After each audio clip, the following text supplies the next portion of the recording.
జీవన తరంగాలు ఇకపై శనివారం కూడా మధ్యాహ్నం 3:30 మీ ఈటీవీలో.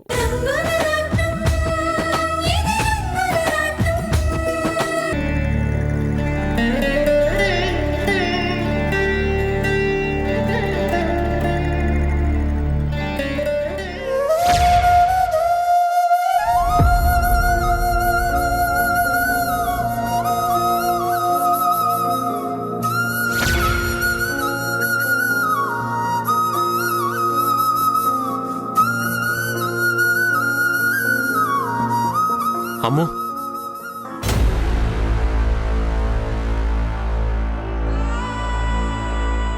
అన్నయ్య,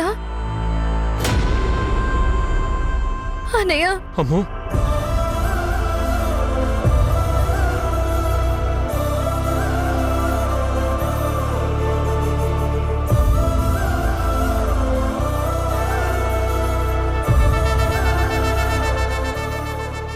ఏంటమ్మా ఇది? నిన్ను ఎలా చూడాలనుకున్నావు, ఇప్పుడు ఎలా చూస్తున్నానమ్మా? ఇలాంటి పరిస్థితి వస్తుందని ఊహించి ఆ రోజు పెళ్ళి ఆపాలనుకున్నాను. దానికోసం చాలా ప్రయత్నాలు చేశాను, కానీ పర్వాలేదులే అన్నయ్య. తాత ఎప్పుడూ అనేవారు, గుర్తుందా? మనం ఎలా బ్రతికాలని రాసుంటే విధి ఆ వైపుకే తీసుకెళ్తుంది అని. ఆ సమయంలో నువ్వే కాదు, ఆ దేవుడు ఆపాలని చూసినా ఆయన మాట కూడా నేను వినేదాన్ని కాదేమో. ఇంతకీ నీకెలా ఉందన్నయ్య? దెబ్బలు తగ్గాయా? అనవసరంగా నా వల్ల నువ్వు కొరడా దెబ్బలు తిన్నావు. అనవసరం ఏంటమ్మా? నా చెల్లెలి కోసం కొరడా దెబ్బలేంటమ్మా? ప్రాణం ఇవ్వమన్నా ఇచ్చేస్తానమ్మా. నువ్వేం బాధపడకమ్మా, తొందరలోనే నీ సమస్యకి పరిష్కారం కనుక్కుంటానమ్మా.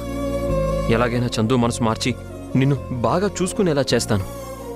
కొన్ని వినడానికే బాగుంటాయి, కానీ అవి జరగవన్నయ్యా.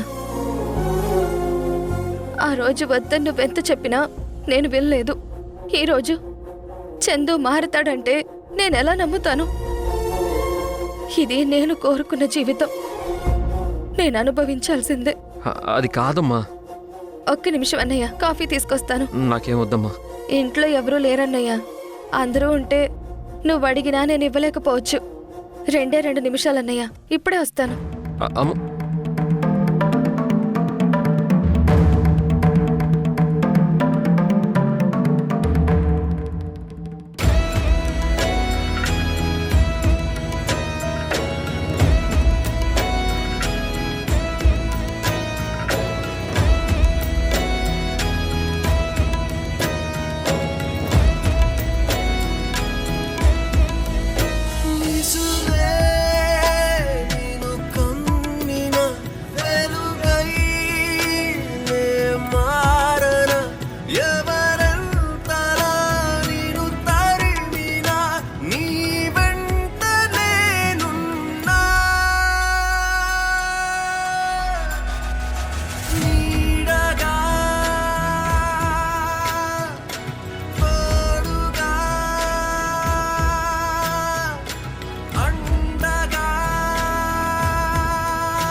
అన్నయ్య, ఏం చేస్తున్నావన్నయ్య? ముందా బట్టలు పక్కన పడే, చేతులు కడుక్కుని వెళ్ళరా. పర్వాలేదమ్మా.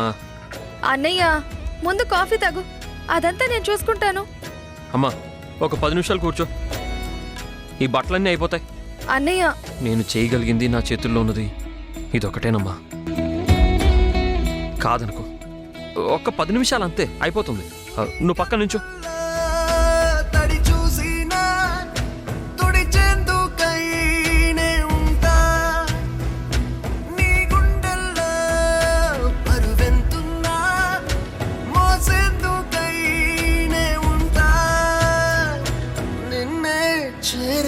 ప్రశ్నలకే ఇక నేనే బాధ